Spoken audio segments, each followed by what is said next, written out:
আজকাল ফেসবুকে ঢুকলে দেখি মানুষ খুব ব্যস্ত। আসসালামু আলাইকুম, সোলফুল ব্লগে সবাইকে স্বাগতম। আজকাল ফেসবুকে ইউটিউবে ঢুকলে দেখি সবাই খুব ব্যস্ত।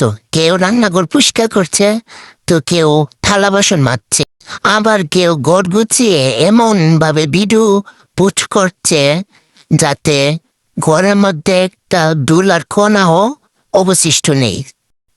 আমি ভাবলাম শুধু দেখে লাভ কি, আমিও আজকে আমার ঘরের একটা অংশ গুছিয়ে ফেলি, দেখি আমার একটু একটু গোছানোর ট্যালেন্ট আছে কিনা।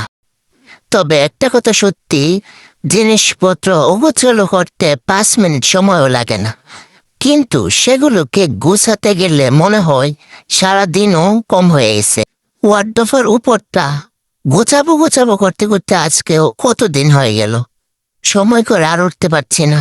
নতুন ঘরের কাজ করে এসে আবার এসব করার এনার্জি থাকে না।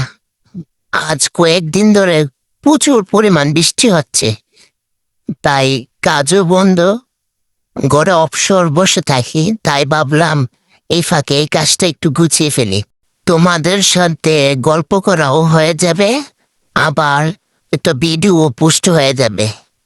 চলো গল্প করতে করতে অগোছালো জায়গাটাকে একটু সুন্দর করে গুছিয়ে ফেলি। তোমরা কমেন্ট করে জানিও যে কেমন হয়েছে গুছানো, আমার মধ্যে কি একটু একটু ট্যালেন্ট আছে কি নেই। আমি ভাবতেছি এই যে অগোছালোর বিষয়টা, এটার জন্য কিন্তু আমরাই দায়ী।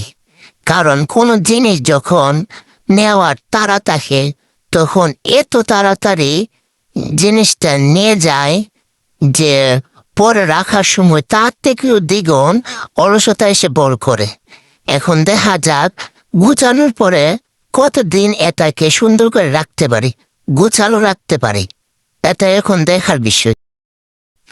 তো তোমাদের বাসায় কি এরকম হয়, বিশেষ করে ওয়ার্ডরোবের উপর? কমেন্টে বলে যাও।